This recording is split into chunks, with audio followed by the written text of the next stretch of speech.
Hi, welcome everybody to a pixel art interview with Kinchasa, an amazing pixel art collector. Kinchasa, please tell everybody about yourself. Yeah, sure. So been in the crypto space for a couple of years now. Just got into cryptocurrency, late 2018, but then came across like Gods Unchained, and just it occurred to me digital scarcity is a thing now, and this was a big deal. So yeah, just got into crypto art collecting then, super rares primarily, and then yeah, I got into crypto voxels. Had one of the first art galleries up the minute that like feature dropped those frames.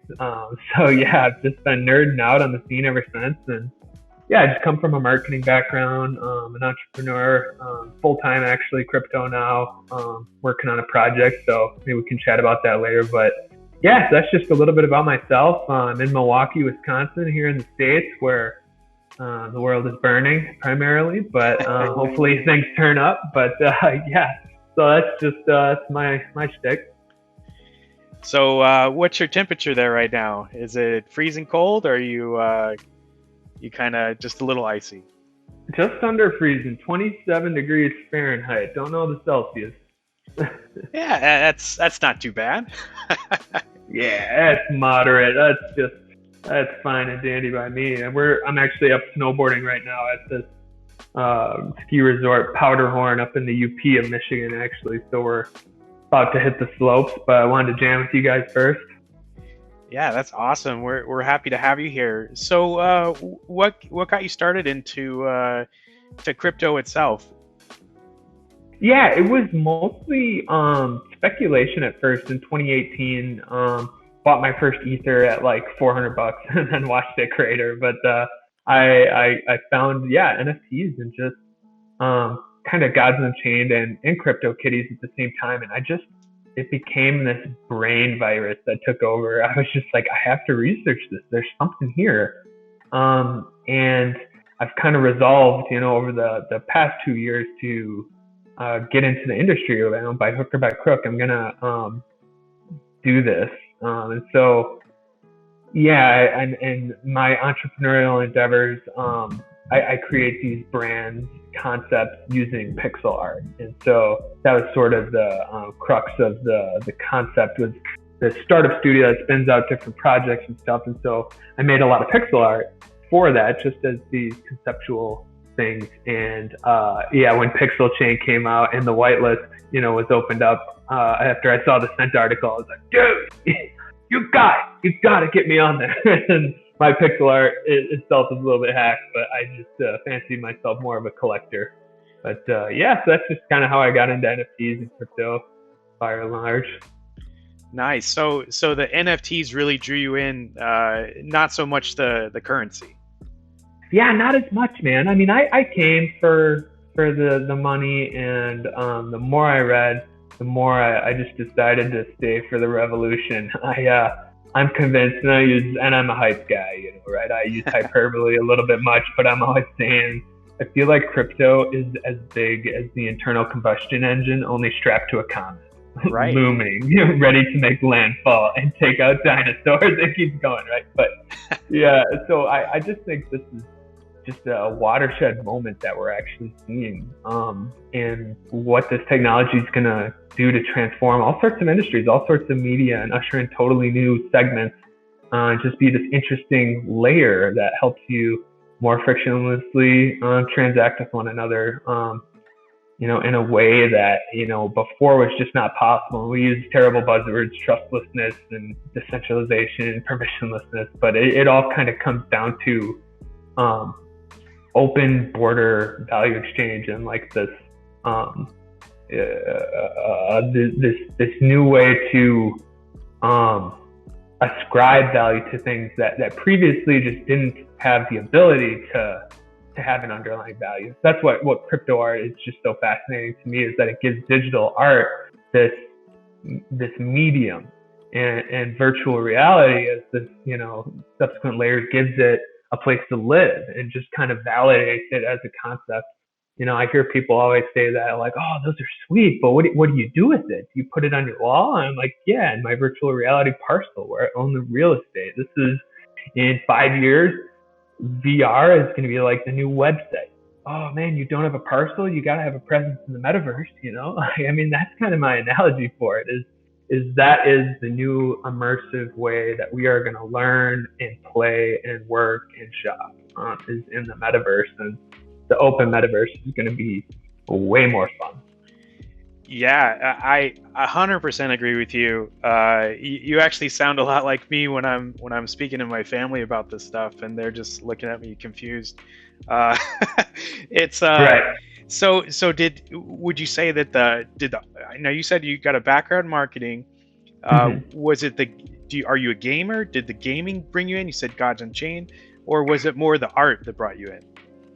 It was more the art. I was just aware of Magic the Gathering as the analog, for Gods Unchained. And I bought some packs and bought some more packs once I unboxed them, because it's like this terribly addicting dopamine kick when you open up a box of Gods Unchained cards, right? They did that masterfully. So kudos to them. And yeah, so I don't really have a gaming background per se, but I really bet pretty big on super rares, and those are fun to show off too and everything. But yeah, I guess I like shiny things. I'm not as big on like DeFi, and although I've tinkered around with it plenty, just to kind of stay up with the space.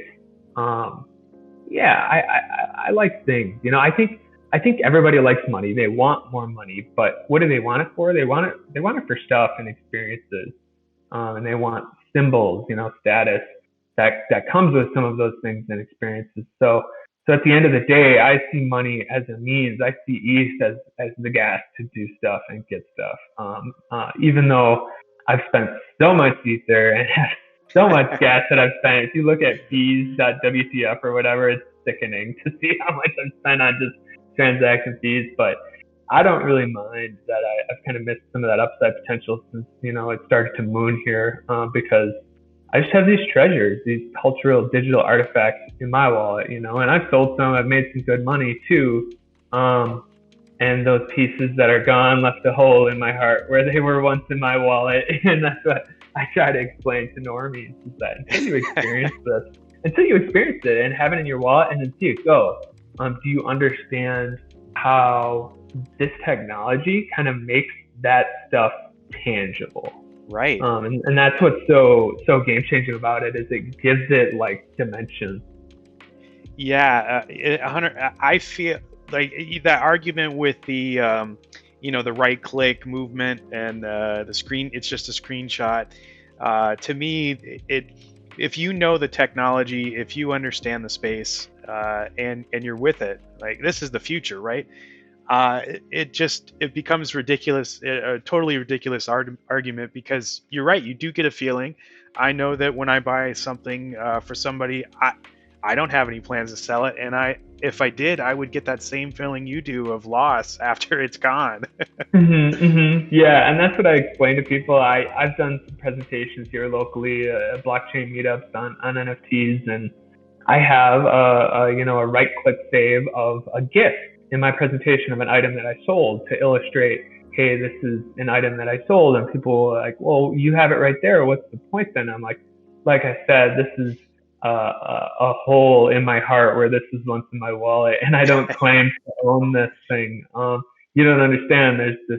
There's these breadcrumbs that track all these digital collectibles that prove who owns it, where and what. And that's why Ethereum is so powerful, because it's this computer, this world computer that syncs up who owns what, when, where, and that's powerful. It's sort of this triple entry bookkeeping, system that it happens automatically. So it's just this living organism that is bringing this new media to life.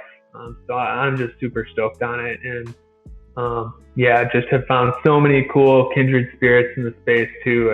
I love the scene, and despite some of the bullshit with wash trading and things like that, I think by and large a lot of the players are good actors, despite the ability to game certain things.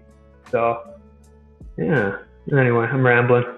No, you're hitting on everything. You get that sense of ownership that you just don't have, and I feel the same way. So yeah, I could go and take a screenshot of somebody's work, and I could look at it, but it's meaningless to me. And who's gonna buy it from you, right? We're kind of setting this market of it's just like you collect a statue of Baby Yoda, or in my dad's era, you collect Elvis, memorabilia, and then you keep it, and it's a treasure to you, and then you go to sell it. But if you took a picture of that memorabilia, it's going to be meaningless to you unless you like looking at the picture of the stuff. But if it was a on-chain item, like a on-chain Elvis decanter, then it's certainly worth more, because like you said, the world's computer is holding that record of who owns it. Gives you that sense of ownership, and it's so much different than just looking at a screenshot, or even passing a photograph. Yeah, exactly. And I love guys like Xcopy who go after the right click save guy, Yeah. kind of make fun of him. And I gotta give props to Xcopy for being so OG in the space and really kind of being one of those guys that I just see as, kind of the zeitgeist of the space, that super gritty cypherpunk vibes that, he puts out and stuff. So I'm proud to kind of have a few of his pieces from known origins, no super rares. I was a little priced out of that from the beginning when I used to think 1 ETH was a lot of money on crypto art. Right. So I love that. I love that meme that Art Gnome always posts, which is like a guy walking his grandma along as she pushes a cart, and she's like, "I remember when I could buy a any super rare for 0.25 ETH," and the guy's like, "Sure, grandma, sure you did." Yeah. It's true. Yeah. It's so true. That's the best meme ever. Well, I mean, we're talking about it, but we'd love to see some of your collection, if you wouldn't mind pulling that up. Yeah, no doubt. It's my pride and joy. I show it off to people all the time, normies and nerds alike. So let's jump in.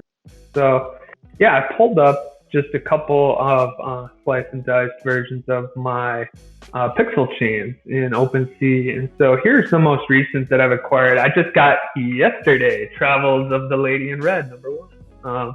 And what's dope about this one is this looks to be the wider canvas that Leandro and the gang at Pixelchain unveiled here with Pixelchain Max, and just creates more detail, but it's not too fine that you lose the aesthetic of pieces of pixel art. So I just love this Asian scene. I spent like 9 months gallivanting all over Southeast Asia, so this instantly resonated with me. So yeah, that was a steal at 0.075 if you ask me. And then Green Maze, I actually had an open bid from months ago, and I never canceled them because of the gas, and so that one got accepted by surprise. But yeah, so these are some of the more recent ones I collected. I got this Kurt Cobain one, which I love. Nice. And yeah, you can see like the resemblance to the portrait of this picture that was taken. I think this dude just did a great job doing the pop art sort of vibe and the color selection. And one thing I really appreciate about pixel art is that the artist in this constrained medium has to make really hard choices and trade-offs. And some of the pieces, like this Marilyn Monroe, really spoke to me, and I threw down half an ETH on this. Granted, ETH was $350 or something back then, so that's still some coinage, but it definitely grabbed me. Just seeing Marilyn smoking a cig, just pulling a heater, and you can make out the smoke, and just the Warholness of that, I think, gives this just mad collectability. And what's cool is some of the pieces that I have are just so OG. I kept bids open for all this stuff. This, if you hover over, you can see the URL. This is the 22nd piece that was minted. The 26th. So these are any Pixelchain that you've got under 100 is a gem. These are very early collectible just artifacts. And the one thing that I like to say when I explain what the meaning of on-chain art is that these are etched in stone. I think people will rediscover these in hundreds of years as they're walking around the blockchain, visually exploring and seeing these early crude cave paintings on the chain. I think that that's sort of what they are, and they just are sort of something that captures the culture of that era and the aesthetic and the nostalgia that this sort of harkens back upon. And so to me, it's special that these are going to stand the test of time because I think Ethereum is the most durable store of it's like the Hammurabi Code. This is like something etched in stone that literally is like a ledger, a tablet. And to me, that's powerful. And these are the most durable images yet conceived by man because of that, if you ask me. Yeah, it's 100% true. I mean, when you think back to early paintings, or even the most popular paintings in the world, uh, they're painted on some kind of canvas that just can degrade over time, right? I mean, you have to Yeah. spend a lot of money to try to curate and maintain and everything. And the thing about blockchain or crypto art is that you don't need to maintain it. It doesn't. And even my wife's an artist, a pretty good one, in fact, way better than me. And she says, well, when you take a picture, does the color change over time? I'm like, no, the color doesn't change over time. No, it's encoded. It stays, and that's what's cool about it. But the thing that I think a lot of people don't realize is that, since the early days of the web, something like 93 or 95% of the content of the web is gone. It's forever gone. Yeah. It was deleted from the hosting packages that expired for people whose blog went stale or gave up over time, and those are really important pieces of humanity that is gone. And so you've got RWeave, you've got IPFS, these distributed hosting solutions that are trying to make this perma web, or this distributed, more durable web that's going to capture what is really one of humanity's most impressive achievements is the internet, and what it does to connect people and share ideas and knowledge. And that's just a fundamental, huge bedrock of civilization, is passing down those stories from when we used to just have oral tradition, of passing down stories. And so we're really doing something important with the internet, and we're here at the frontier building a new internet, and that is, to me, just intoxicating. I agree with you 100%. Yeah, man. So yeah, I could just wax on it for days, but yeah, I'm just so stoked on my collection because I've met so many cool of these artists, and I mean, this is one I love too. I'm hovering over this. Leandro, you did this one, right? The Punk Is Not Dead. It's so dope. I bought this for 0.3. Never looked back. This is an early chain. I mean, 173 was his token ID. What was that? Were you going to chime in, Leandro? Oh, he says the guy with the taco in the head. Let's see. Oh, yeah. Punk is not dead. That's right. It does look like a taco. Oh, yeah. It's I thought that was a mohawk, right? No. That's great. Is somebody's mic kind of going crazy? Yeah, I muted him. Let's see. There we go. Yeah, so just going down the line, these are just the most OG ones. I love this anonymous one. I bought that for 0.3 from Billy, Bitcoin Billy. I got and a lot of money. I think this is Open NFT, did Biggie, and I got Tupac with me in a sec. This Red Kiss, just the pop art vibes that you get from some of these. Da Vinci, who's unknown origin, did this Burning Bank, which I recently actually had a hard time with my company opening up a business checking account for my startup because I was involved in crypto, and the questionnaire as you get onboarded involves that question. And I got turned down by like 5 banks. and Wow. it pissed me off. So I communicate in pixel art and posted this to my mentor in Slack. I'm just like, this is how I feel right now. Just so you know. So I love having this like these rich ideas to point back upon, because he lives somewhere in South America and was actually kind of subject to like a 3-year period of close to hyperinflation. And so he is this living example of someone who has been screwed by monetary policy in these sort of banana republics all over the world, and people have to flock to the U.S. dollar or Bitcoin to have that store of value, that their money doesn't just evaporate in purchasing power.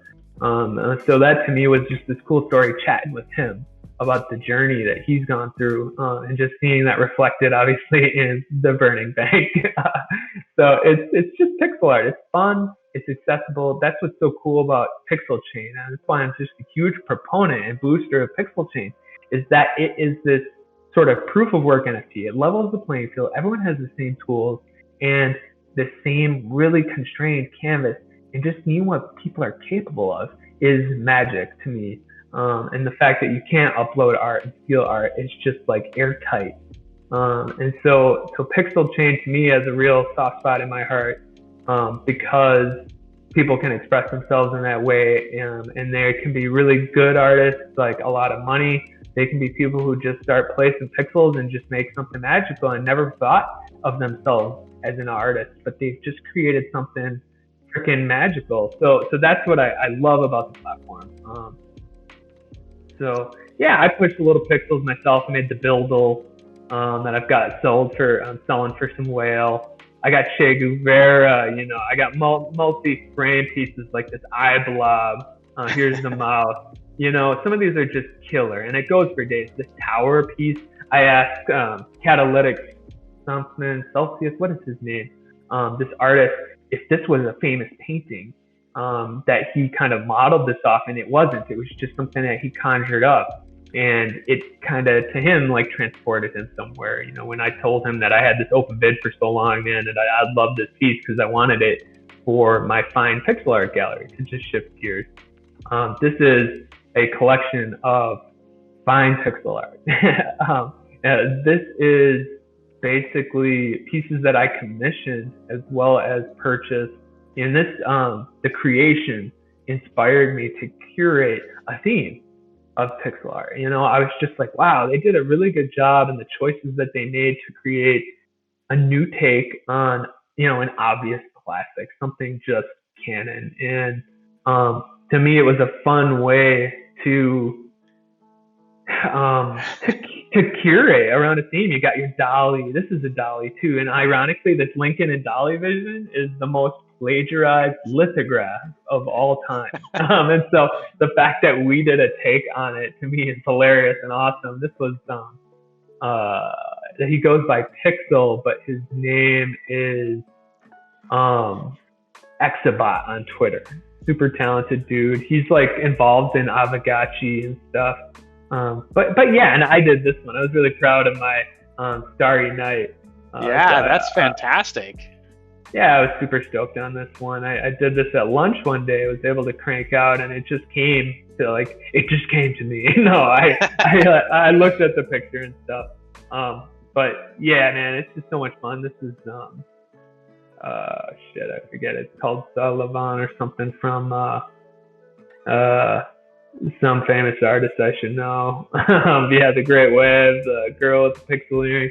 Anyway, man, so this is a really like treasured thing. I bought this old CryptoVoxels parcel quite some time ago, which is so meme worthy that I call it OG memes and sons parcel. So I've got some meme cartel, as well as Nyan Cat and Harold, of course.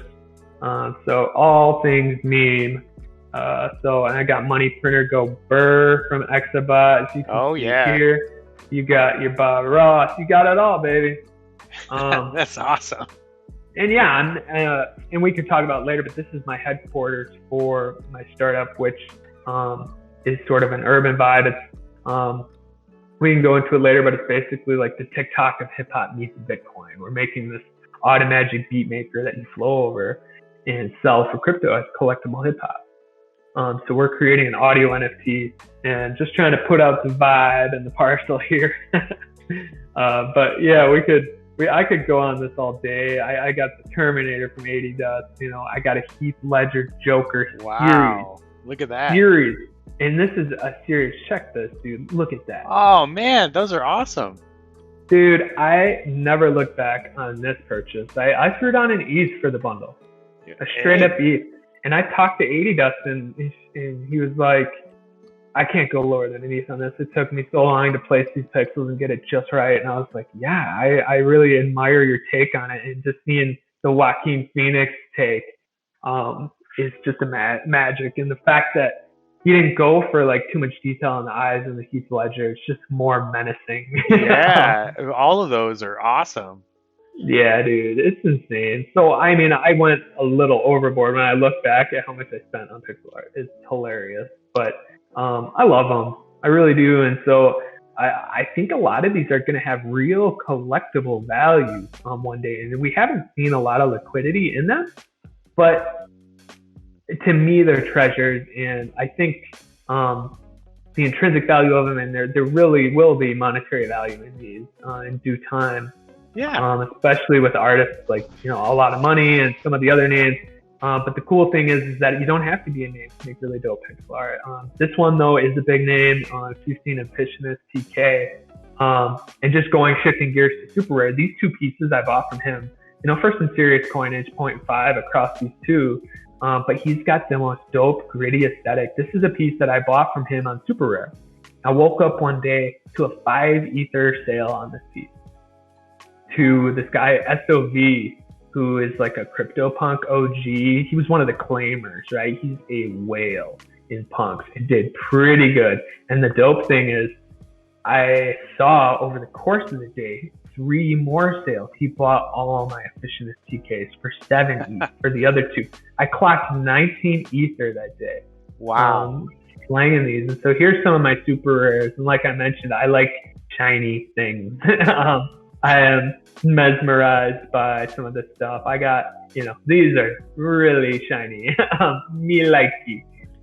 So yeah, I really love my super rares. These are what really kind of got me hooked on the space, was seeing motion art finally get its day in the sun. So yeah, and I love generative art. This is Efficientist TK's girlfriend, Aurora, and she made this in Python. So this is creative coding right here in Blender. So she powered Blender using a Python script. And, some people will be like, some normies will be like, oh, that's cheating. No, that's science, Oh, that's bro. cool. Yeah. Dude, that's science, bro. So this indelible journey I'm never parting with until, I clock some serious cash. I've got some of this stuff valued in my mind at 25 grand, 30 grand. And I think it'll go one day. I think these pieces are so OG. It doesn't matter what I paid for them originally, because these artists are going to blow up. And this one, My Bitcoin Flower, really gives me a kick. That eye is just so, there's something to it. And so I just feel like kind of, I guess I'd say blessed or fortunate that the artists were willing to part with some of these for what they did. I think I kind of feel bad sometimes at lowballing almost, because they're so dope and worth so much in some respects when you look at my history of 19 Ether in one day from those efficient SDKs. So yeah, so I love that pixel art that he made, and he has this like fun theme of creating these like Stonehenge like artifacts. And so this is Menhir, which is like a Stonehenge like human constructed like symbol, and it's just enshrined forever now in pixel art. And so I know the backstory of these. I don't know if anybody else does, and that's okay. But yeah, so that I'm going on, and I guess yeah. So I just wanted to share, I guess, my love for pixel art and my passion for what those guys are building. I think they're pioneering the metaverse with crypto motors, and they're pioneering this delightfully crude form of art we call pixel art, which I think is just to me entering like this golden age. I think it's really kind of coming back. Yeah. So anyway, man, I'm rambling too much. Decryptolorian, man. I mean, I appreciate you having me. What did you have any other questions for me or Yeah, absolutely. So, it looks like from your collection, and I've just been taking it all in because you have quite the collection here. It looks like you like pop culture. Uh, the pixel art, your collection is just unbelievably cool. And then, like you said, movement art. So, what attracts you to a piece? Why do you like crypto art? Is it different, or yeah. I guess what attracts me to a piece is well, there's a few things. I do consider myself someone who does go for ROI, but not as a mercenary. I will buy art from any artist that I like their work. But I also do look for names, sometimes. And one thing I'll look at is the activity in Super Rare. And when you go to the homepage and go to what is it? Watch the market move. You just see you can slice and dice.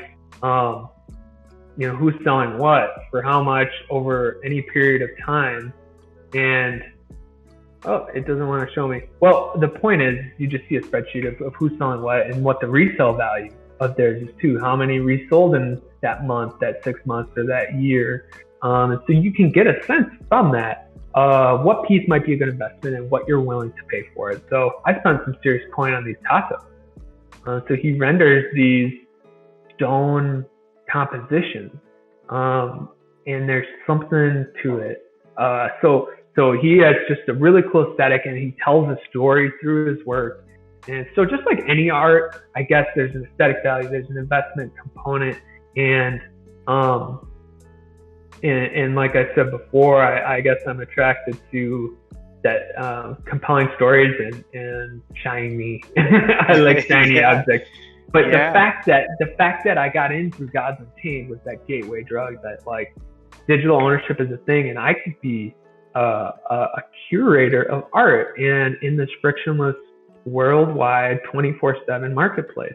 And that's what's actually really compelling about it. And the fact that smart contracts enable royalties to these artists is just so dope that I yes, honestly believe this technology could enable a generation of artists to not starve, to yeah. see their due in their lifetime instead of just people making money on them when they're dead.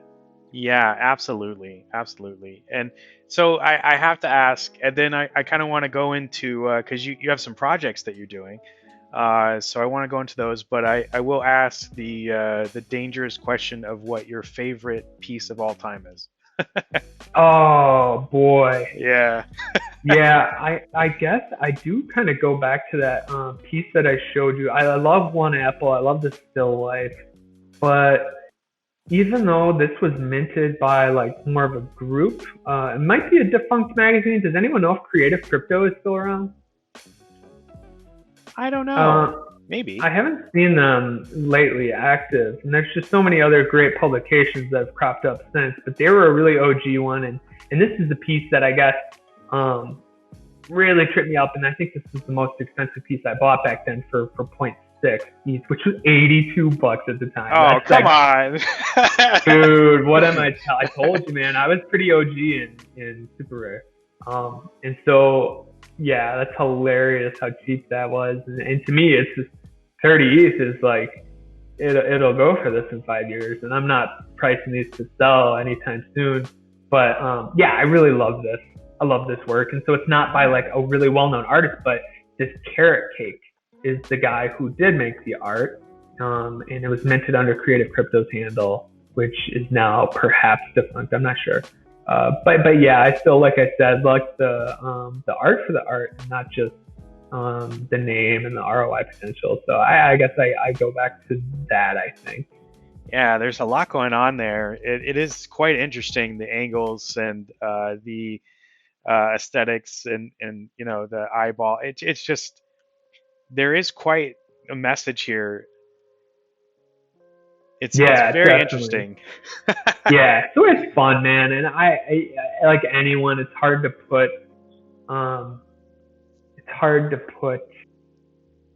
a first one up when there's just like I would put a motion category, I'd put a generative category, I'd put a still life category, of what your favorite is, right? But yeah, I mean, I got some OG stuff. I got a Rob Ness. He did this study into the most iconic icons ever, the curse. So like the fact that this piece is just gritty, it's fun. Look at the orientation of it. It's super tall, and his choice of subject matter in and of itself is this statement that this guy has an eye. And whatever you think about Robness, the controversy that surrounded him on Super Rare and other things, he's one of those people who is just like, wow, this dude's a freaking artist. Like he's kind of a renegade in some ways, which is cool to see. The trash art movement, kind of taking shape, and the toter controversy, all that stuff just adds to this rich history that I think people will look back on and actually grapple with in art classes. Yeah. So, so yeah, it's just so dope to be a part of the bleeding edge, I guess, as they say. Yeah, and I mean, you kind of have your own stake. You think about when people were staking land back in the day. You're kind of you have your own massive stake of art, which is amazing. Yeah, I mean, 66 super rares, nothing to scoff at. No, not at all. Yeah, yeah. So I did pretty well, and seen some ROI on it. And yeah, like we'll talk about in my projects, I went big, big, big. Super rares, Pixelchain, and ENS. So Ethereum name service.eth, and which I'm just convinced is like the new.com. Just they're going to be freaking air traffic control centers for smart contract Web3 native businesses, and it will be like a business system. I just think they're really powerful, and so I feel like the Prinksy of ENS, just someone who just goes ball deep, right? Yeah, so tell us about your projects. Yeah. So yeah, thanks for the shill. So yeah, I'm running a startup studio called Crowdfounder. And Crowdfounder, if you're not familiar with the startup studio model, is simply like a factory. And it lends itself really well to crypto collectibles. We're a crypto collectible startup studio because if you can tell an authentic story and use a smart contract again and again and tailor it, make it unique according to the model, I think you can have this venture builder startup studio model really work. And we're kind of trying to double down on the countercultural with our flagship project called Cypher. And then we've got Skater.eth and TAS.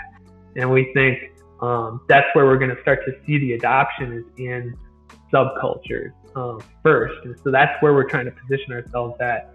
So just to touch on the flagship project, this is Cypher. So we bill it basically as like I said before, the TikTok of hip hop uses Bitcoin, right?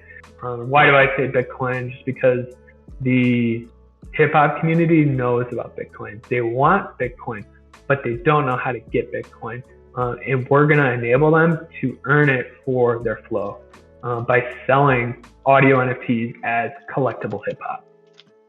So that's the value proposition. And there's question marks over audio NFTs that I think we're going to be able to solve for and position this thing at. So yeah, our byline, spit raps, mint tracks, self digital cash, and what's dope about it is we actually took inspiration for this thing from Pixelchain. So shout out to Leandro and the boys for that, because this is sort of a proof of work NFT in that we have an automagic beat maker that makes it super easy to create beats. You hit a subgenre. Here we got old school, generate beats. Till you like what you hear, you just generate a beat till you're inspired, start flowing. And minting it as collectible hip hop. So it's putting the art of freestyle and whether they're written down lyrics or not on a pedestal. Even though the beat itself is sort of cheating, we're using machine learning to generate these beats, and so that's kind of dope to see. Wow. it basically becoming a learning, living organism, I guess, as people make certain inputs and selections. So we've got 4 guys on the team. We got me, Yusuf, who I met in the Raid Guild DAO, this guy Ivich, who's this awesome machine learning wonk, and then we've got this freaking audio engineer, mad scientist, James Wenlock, who he's at TA at University of Washington, and the kid has made music using brainwaves before. Okay, Wow. I shit you not, like hardware on your brain, and like he's just super multidisciplinary, and so we've spent a lot of time building the team for crowdfounder proper, and now that we've got our heart set on something, we're making some good headway. And so we got into the Outlier Ventures Accelerator. So we just started that Monday of this week. It is lights out, the most dope collection of just high caliber people who are mentoring us and shepherding us along. And so we're just super grateful to be in the cohort with such good company too. NFT 42 is in there, M&A, Smart DeFi, there's people running the gamut. And we're just in the trenches, just building. And so, yeah, that's sort of the long and short of it. And we're just having the time of our lives. I'm working my ass off on it on a lot of hours, but I'm energized. I don't think I'm going to get burnt out anytime soon. And so, yeah, so that's the long and short of the platform. So this is amazing to me. So give me your run through. If you're the average user like me, I'm coming on. It looks like you have a picture of an app on your webpage. What do I do if I want to throw some raps out as the whitest guy in America? Yeah, hey, that's all right. That Mac Miller, was white. I mean, he was pretty he was pretty OG in some respects too. Rest in peace. But we're probably gonna be, our go-to-market right now is targeting like mid-range, 12,000, 15, 20,000 Instagram followers to try and be in the alpha, and to create content, in a whitelisted approach first, but then slowly becoming more permissionless and open. We're just not able to fire on all cylinders at once. But what's cool about this is we're changing production of music, and we're changing distribution of music via NFTs and Ethereum, because we see the trajectory as far as ownership of music. We went from CDs to MP3s. Now we're going to NFT.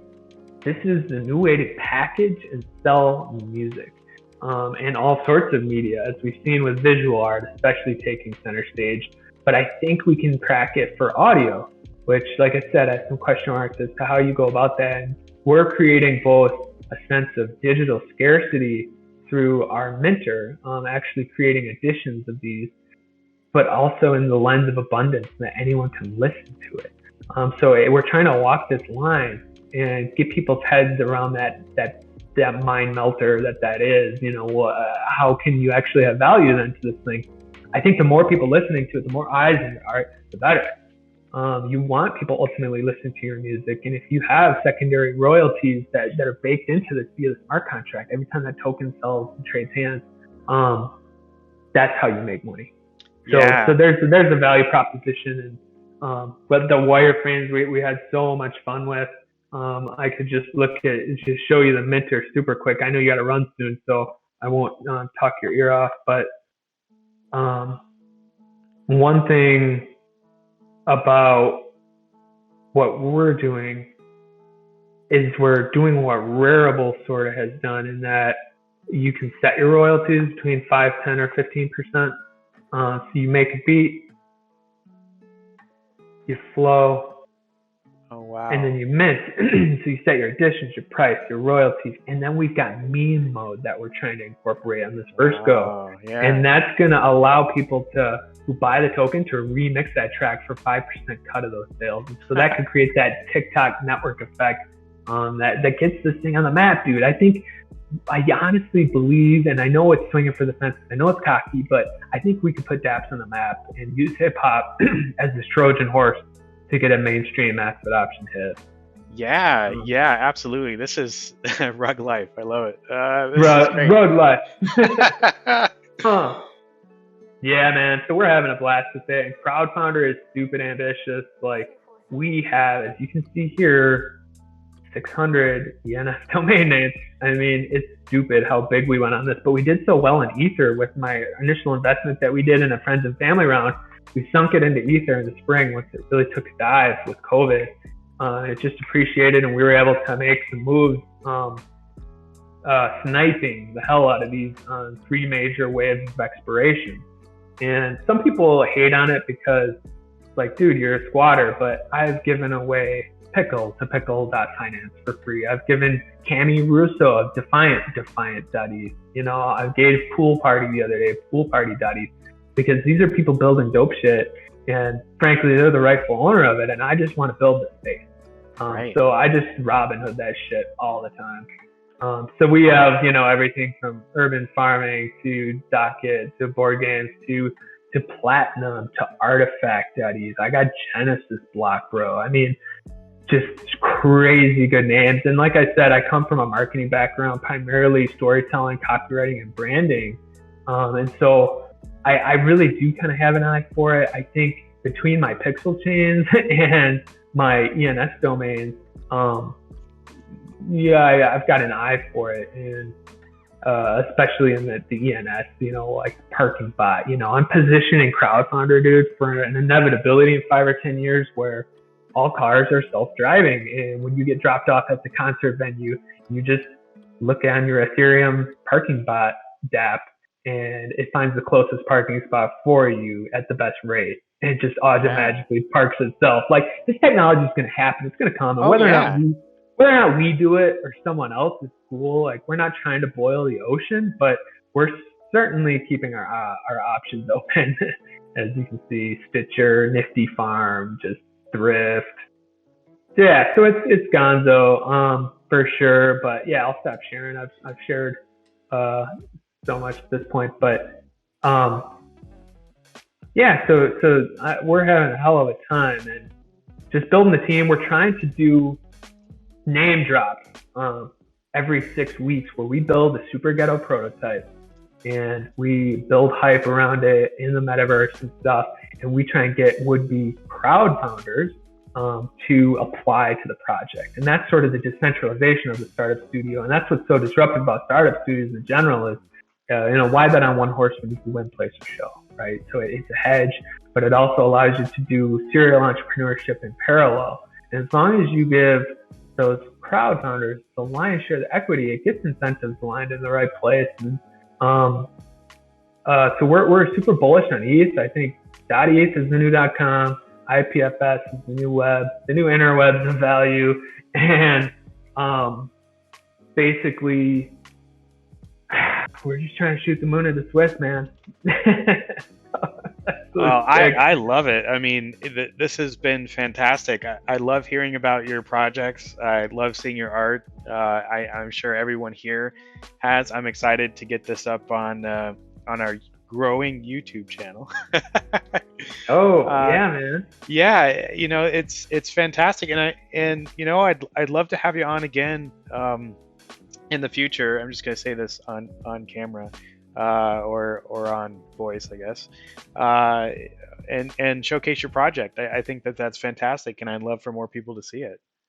Thanks, man. Yeah, and I talked to you off here. I really appreciate the time and the platform. You know, like I said, I take a lot of inspiration and got to get props to the Crypto Motors folks just for pioneering this stuff and just kind of showing what's possible, giving me a shot in the arm when I'm down, and just soul searching for what to do next. And we finally know what to do after all this soul searching. So yeah, just being laser focused on something's important. It looks like we're going in a million different directions, but yeah, we're figuring it out, as they say, just staying on the critical path. But yeah, I'd love to jam with you again sometime and see if there's another topic we could jam on. I just could wax all day on what crypto is going to do, man. It's just insane. And it's just so cool to see all the projects blowing up, art blocks, and, you know, seeing the OG punks doing 800 grand in a week. It's just gonzo what the space is doing. Oh, so man. Yeah, well, Dude, Decryptolorian, man. Thanks again for having me, dog. Absolutely, absolutely. I really look forward to our next talk because I got to tell you, we both share a lot of enthusiasm for the space, and I'm newer to the space. I've only been in it about a year and a half now. It's gone by real quick, I guess. Oh, we do have a question. Oh, sure. We got the time, yeah. Do you have red hair in real life and a pirate eye patch? Let's just take a look. Do you see this?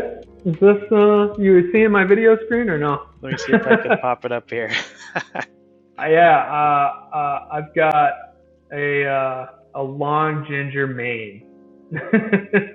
So yes, real red hair, real wiry crazy guy, and I got the beard. Just everything's real except the eye patch. But I'm still as real as it gets with the pirate cypherpunk vibes. So, so it's great. I'm never selling my punk. I don't care what the bids look like. Yeah, that's what I'm talking about. I love that. You never selling it. You got the right punk, man. If I had that, I wouldn't sell it either. That's true. All right. Well, again, it was amazing talking with you, and yeah, we'll be in touch for sure. I can't wait to see where this goes, and I love the projects. I think they're awesome, and like you said, laser focused. But you have your head in the right places, I think, for sure. Oh, thanks a bunch, man, and thank you guys all for tuning in. It's great just jamming with the whole gang, and yeah, we'll sync up again soon. Thanks, guys. Cool. Get some skiing in, huh? Yeah, word. I'm gonna hit the slope. All right. Well, peace out, guys. All right. Peace.